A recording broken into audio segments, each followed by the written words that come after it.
సభ ఉంది. బీసీ రాజకీయ నాయకులకు సంబంధించినటువంటిది, ఎన్నికల్లో పోటీ చేయటువంటి బీసీ నాయకులకు సంబంధించినటువంటి సభ ఉంది. సభా కార్యక్రమానికి చాలామంది విచ్చేస్తున్నారు. అలాగే తీన్మార్ మల్లన్న టీం రాష్ట్ర అధ్యక్షుడు రజనీ కుమార్ గారు కూడా ఈ కార్యక్రమంలో ప్రధాన వక్తగా ఉండబోతున్నారు. ఇదేం చదువుతున్నాం, ఇది ఒక్కటే ఉంది. మా అధ్యక్షుల వారు ఇంకొక సభ పెట్టొచ్చని అనుకుంటున్నాం.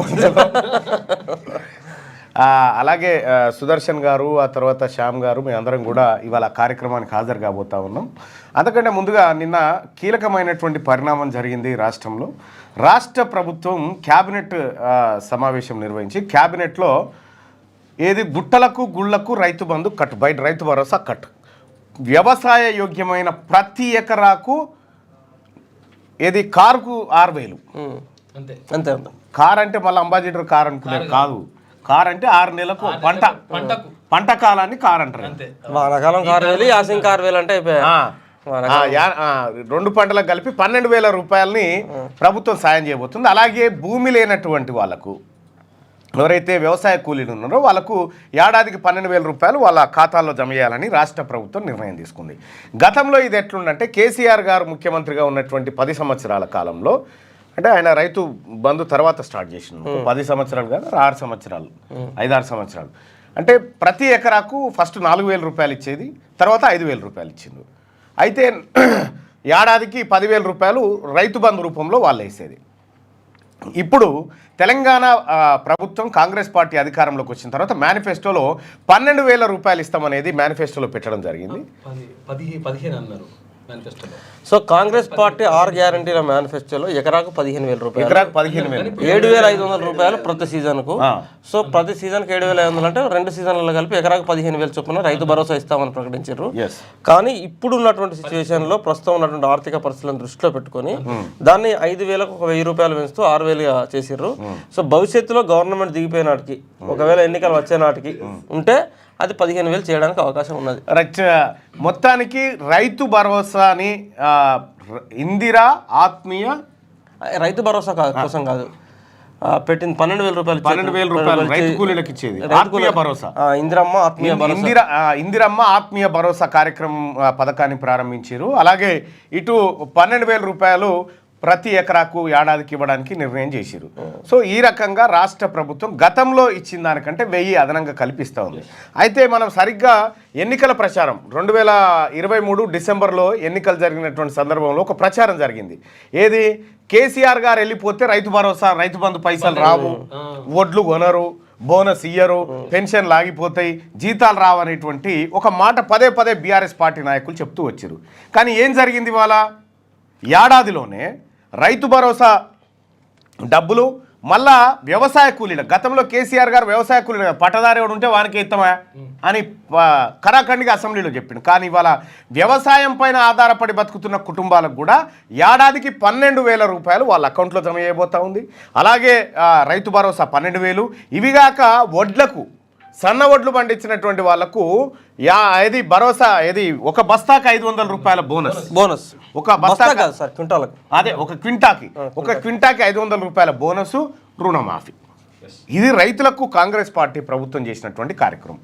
ఇక రెండోది చూసుకోవాలా, ఇప్పుడు మా అధ్యక్షుల వారు ఇప్పుడు ఒప్పుకోడు ఇవన్నీ మాట్లాడుతుంటే, ఎందుకంటే నువ్వు కాంగ్రెస్ పార్టీ నాయకుని కాబట్టి నువ్వు ఇవన్నీ చెప్తా ఉంటావని చెప్తాడు. కానీ చెప్పుకోవాలి, ఇటువంటి వాళ్ళకి చెప్పుకున్నప్పుడే మాకు మంచి జరుగుతుంది. మహిళలకు సంబంధించి ఇంట్లో ఒకప్పుడు కరెంటు బిల్లు కడదామంటే ఇంట్లో ఆయన ఉన్న 200 ఎత్తుకపోయినా 300 ఎత్తుకపోయినా పరిస్థితి ఉండే, 200 యూనిట్లు కరెంటు ఫ్రీ. అలిగి అవ్వగారింటికి పోతా అన్నా కూడా బస్సు ఫ్రీ, 500 రూపాయలకే గ్యాస్ సిలిండరు, మహిళా సంఘాలకు ఏది వడ్డీలు మాఫీ, మళ్ళా కొత్త రుణాలు ఇప్పించేటువంటి కార్యక్రమం. ఈ ఎంఎస్ఎంఈ పాలసీ ద్వారా వాళ్ళని ఆదుకోవాలనేది ఒక అంశం. ఇది మహిళలకు. ఉద్యోగస్తులకు సంబంధించినటువంటిది 1 తారీఖు నాడు టెన్షన్గా జీతాలు. ఓకే, ఆ తర్వాత ఏది బకాయిలు, డిఏ బకాయిలు 1-2 బకాయిలు విడుదల చేయడం. ఆ తర్వాత వాళ్ళకు ఉన్నటువంటి పెండింగ్ వ్యవహారాలు, సమస్యలు 317 జీవోను సరిదిద్దడం. ఆ తర్వాత ట్రాన్స్ఫర్సు, ప్రమోషన్, ఇవి ఉద్యోగస్తులకు ఇచ్చినాయి. నిరుద్యోగులకు ఇవాళ 1000 ఉద్యోగాలు భర్తీ చేసి నోటిఫికేషన్లు వేసి ఉద్యోగ నియామక పత్రాలు అందజేసింది. ఇంకేం చేయాలి చెప్పు. ఇంకా ఇంకొకటి మర్చిపోయినా కీలకమైన ఒక 2 ఉద్యోగాలు 50,000 పైన భర్తీ. రెండోది ఏంటంటే కీలకమైనది, దరిద్రం రాష్ట్రాన్ని పట్టినటువంటి ధరణి అనేది భరోసా ఇది ధరణిని మస్ట్ చేసి పరిశీలి భూమాతను తీసుకొచ్చారు భూభారతిని తీసుకొచ్చారు. సో అత్యంత కీలకమైనది. మరి సరే కాంగ్రెస్ ప్రభుత్వం ఇచ్చినటువంటి గడిచినటువంటి ఏడాది కాలంలో కీలకమైనటువంటి సంస్కరణల దిశగానే అడుగులు ఏ రంగానికి చేయలేదో చెప్పు. పారిశ్రామిక రంగం లేదు, ప్రైవేట్ రంగంలో కొత్త ఉద్యోగాల కల్పన లేదు ఈ రోజు వరకు కూడా. సో వివిధ పట్టణాలకు ఇచ్చినటువంటి హామీలు, ఇప్పుడు ఉదాహరణ వరంగల్, కరీంనగర్ లాంటి పట్టణాలకు ఇచ్చిన హామీలు ఇంకా దసరాల రూపంలో ఉన్నాయి, ఇంకా పనులు మొదలు కాలేదు. గతంలో కేసీఆర్ లాగా త్వరలో అని చెప్పము, పనే చేస్తాం, త్వరలో జరిగిపోతుంది, త్వరలో అని రేపే సాయంత్రం కల్లా జీవో ఇవ్వయా అని చెప్తుండే, జీవో లేకుండే మనం లేకుండే. అప్పుడేమో సప్పట్లు కొడితే ఇప్పుడేమో ఒకటొకటి పని చేసుకుంటూ వస్తే కేసీఆర్ చేసినటువంటి అప్పులకే నెలకు 6,500 కోట్ల అప్పు కట్టుకుంటూ వస్తూ ఉంటే ఇంకా మీకు కనికరం లేకపోతే ఏందన్నట్టు. అంటే ఇంకా మీరు ఇప్పుడు ఇచ్చినటువంటి హామీలలో ఇప్పుడు 6 గ్యారెంటీల అమలు ఏదైతే ఉన్నదో 6 గ్యారెంటీల అమలులో సరే ఒక 50% రీచ్ కాగలిగారు. సో ఇంకా 50% మీరు మనం రీచ్ కావాల్సిన. ఎందుకంటే ఇప్పుడు కేసీఆర్ చేసినటువంటి అప్పులకు ఇప్పుడు FRBM పరిధిని కంప్లీట్ చేసి కార్పొరేషన్ల ద్వారా తీసుకునే పరిస్థితి ఉండే. ఇవాళ కొద్దిగా వీటన్నిటిని క్లియర్ చేసుకుంటూ వస్తూ ఇవాళ FRBMలో 30,000 కోట్ల రూపాయలు తీసుకునేటువంటి వెసులుబాటు రాష్ట్ర ప్రభుత్వానికి కలిగింది. అంటే కొంత తీర్చుకుంటూ రావడం ద్వారా ఆర్థిక వనరులు పెరుగుతాయి, అలాగే రాష్ట్రంలో ఆదాయం కూడా పెరిగినటువంటి పరిస్థితుల్లో వాటన్నిటిని కూడా ఫుల్ఫిల్ చేస్తాం చేయనని చెప్తలేం కదా. ఇప్పుడు రైతులకు మనం రైతు భరోసా ప్రకటించినాం, ఇప్పటి వరకు కౌలు రైతుల సంగతి ఏంటంటే మనం చెప్పలేకపోయినాం. మేనిఫెస్టోలో కౌలు రైతులకి అసలు రైతులకి అని చెప్పినాం ఉదాహరణకు, అది చేయలేకపోయారు. తర్వాత 2 లక్షల రుణమాఫీ విషయంలో కూడా నీకు పూర్తిగా సరే 70 to 75% రీచ్ అయ్యారు. రుణమాఫీ విషయంలో ఇంకా మనకు 100% గ్రౌండ్ రీచ్ కాలేదు. సరే ఉచిత విద్యుత్ అనేది వాళ్ళు కంటిన్యూ ఇచ్చినటువంటి. ఇప్పుడు నిన్న మొన్న మీరు చూసిర్రు బ్యాంకర్లే పాస్బుక్లు పెట్టుకోకుండా ఎలాంటి 13,000 కోట్ల రూపాయలు బ్యాంకర్లు గోల్మాల్ చేసి. మీకు ఇప్పుడు కూడా చెప్తున్నాను నేను, అది రాసిన వార్త కానీ వార్త తప్పు, అది ఇప్పుడు చెప్తున్నాను నేను. అంటే సరే వాళ్ళు ప్రతిపక్షాల వాళ్ళు ఇచ్చిర్రా అయ్యలేదా, ఎంక్వైరీ జరుగుతుంది ఏం జరుగుతుంది అన్నది. 13,000 కోట్ల రూపాయలు బ్యాంకర్లు అందులో గోల్మాల్ చేసిన అనేది పూరా శుద్ధ అబద్ధం. ఎందుకు చెప్తున్నా ఈ మాట నేనంటే, సరే ఈ రాష్ట్ర ప్రభుత్వం చేసినటువంటి రుణమాఫీ లెక్క ఎంత ఫస్ట్? 8,000 కోట్లు చేసిన రుణమాఫీ, 20,000 కోట్లు చేసినాం. 20,000 కోట్ల రుణమాఫీలో నీకు 13,000 కోట్ల రూపాయలు ఫేక్ అని చెప్తున్నాం కదా మనం. ఇప్పుడు వార్త యొక్క సారాంశం, గతంలో నీకు 2009లో కాంగ్రెస్ గవర్నమెంట్ చేసినటువంటి రుణమాఫీ, 2014లో టీఆర్ఎస్ చేసిన రుణమాఫీ, 2023 ఎన్నికల టైంలో కేసీఆర్ చేసిన రుణమాఫీ, 8,000 ఎకరాలు, తర్వాత ఇప్పుడు ఉన్నటువంటి 8,000 ఎకరాలు 13,000 కోట్లు అనేది. సో అప్పట్లో మనకు ఎట్లుండే క్రాప్లో రైతులకు సంబంధించిన క్రాప్లోను ఒక ఎకరాకు 20,000 25,000 ఇస్తుండే, 20,000 మించి ఇవ్వకపోతుండే. అది ఇప్పుడు 1,00,000కి పెరిగింది ఒక ఎకరాకు, ఇది క్రాప్లో ఇచ్చేటువంటి సిచ్యువేషన్. సో 13,000 కోట్ల రూపాయలు బ్యాంకర్లు ఫేక్ చేసిన అబద్ధం అనేది ఎందుకు చెప్తున్నాం అంటే, కేసీఆర్ లాస్ట్ టైం గవర్నమెంట్లో రైతులకు రుణాలు ఇచ్చేటప్పుడు చాలా క్లారిటీగా ఏం చెప్పారంటే 1B తీసుకుని మీరు లోన్ ఇవ్వండి. సో బ్యాంకులకు సంబంధించిన రైతులకు సంబంధించిన పాస్బుక్లు బ్యాంకర్ల దగ్గర పెట్టుకోవాల్సిన అవసరం లేదు అని చాలా స్పష్టంగా చెప్పినప్పుడే 1B ద్వారానే బ్యాంకర్లు లోన్లు ఇచ్చినాయి. ఏ రైతు దగ్గర వెళ్ళి పాస్బుక్స్ పెట్టుకోలేదు. ఇప్పుడు నేను కూడా క్రాప్ లోన్ తీసుకున్నా, 2 సార్లు నాకు రుణమాఫీ జరిగింది.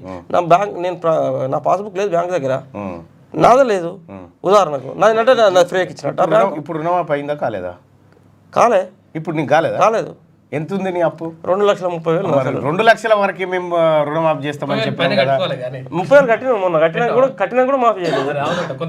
కొంతమంది కాలేదు. ఇంకా అట్లా వాళ్ళు ఏం చేశారంటే రేషన్ కార్డు ప్రాతిపదిక అని తీసుకున్నారు. ఇప్పుడు ఉదాహరణకి ఇట్లా రేషన్ కార్డు ప్రాతిపదిక తీసుకొని ఒకటే రేషన్ కార్డు మీద ఉదాహరణకు నా వైఫ్కు 1,00,000 ఉన్నది, నాకు 1,30,000 ఉన్నది అనుకో, 2,30,000 అవుతుంది కదా. మీకు రేషన్ కార్డు ఒకటే కదా, కాబట్టి 2,30,000 పైన ఉన్నది కదా. మేము 2 లక్షల రుణమాఫీ చెప్పినాం కాబట్టి మేము చేయట్లేదు అని చెప్పేసి క్లారిటీగా చెప్తున్నారు వాళ్ళు. సో నేనేమనుకుంటున్నా, నాది 1,30,000 కదా, ఆయన 1,00,000 కదా. ఇప్పుడు ఈ రాష్ట్ర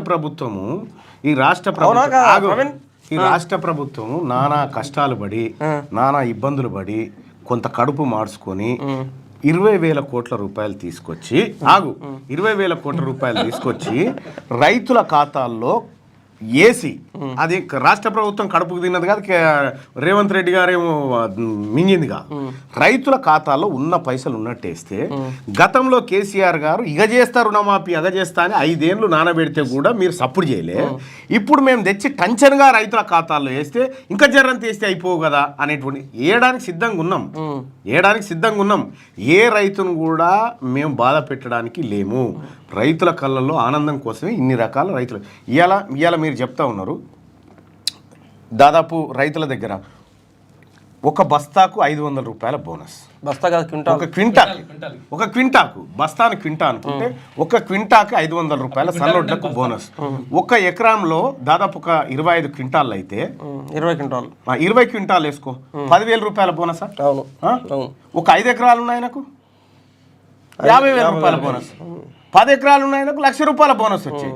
మరి ఈ రకంగా సన్న వడ్లు అత్యధికంగా పండించినటువంటి రాష్ట్రంలో మరో రూపంలో రైతుల కాడికి డబ్బు చేరితే దాని గురించి చెప్పారు మీరు. ఇప్పుడు మీరు ఇంకో మాట కూడా అంటాం మళ్ళీ మేము తెలంగాణ రాష్ట్రంలో పండించే సన్నాల సంఖ్య ఎంత, దొడ్డు వడ్ల సంఖ్య ఎంత? సన్నాలే ఎక్కువ పండి ఈసారి. అరే అట్లా కాదు లెక్క.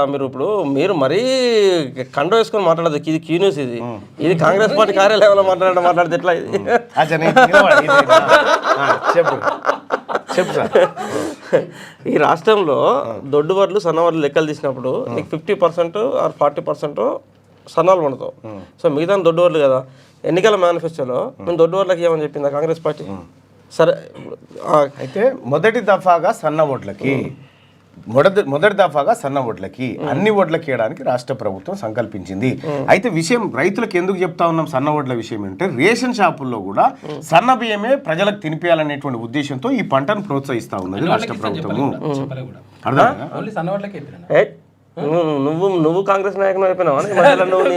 నువ్వు అట్లా అయిపోతావా? నువ్వు అట్లా కూర్చోరా అని కాదు. కాకపోతే రైతులకి ఏ హామీలు అయితే ఇచ్చినామో ఆ హామీలను ఫుల్ఫిల్ చేయడానికి ఒకటి వాస్తవం ఏంటంటే గడిచినటువంటి ఏడాది కాలంలో సరే అవునన్నా కాదన్నా అన్ని వ్యవస్థలలో గతంలో జరిగినటువంటి లోపాలను సరిదిద్దేటువంటి క్రమంలోనే ఈ మంత్రి మండలి కావచ్చు, సరే అసెంబ్లీలు కావచ్చు, ఈ వ్యవస్థలన్నీ కూడా గత 10 సంవత్సరాలు ఈ రాష్ట్రంలో జరిగినటువంటి గత ప్రభుత్వం చేసినటువంటి తప్పులను సరిదిద్దే కార్యక్రమంలో నిమగ్నమై ఉన్నది ఏడాది కాలం అంతా కూడా. మీ కలల ఇల్లు హైదరాబాద్ ఫిజాదిగూడలో అందుబాటులో ఉంది. 86 గజాల విస్తరణ, 1500 స్క్వేర్ ఫీట్, కార్పెట్ ఏరియా, ప్రశాంతమైన వాతావరణం, విలువ పెరుగుతున్న ప్రాంతం, అదిరిపోయే డబుల్ బెడ్రూమ్ ఇల్లు, బ్యాంక్ లోన్ సౌకర్యం కలదు. ఈ అద్భుత అవకాశాన్ని మిస్ కాకండి. మరిన్ని వివరాల కోసం సంప్రదించవలసిన నెంబర్లు. లైక్ చేయండి.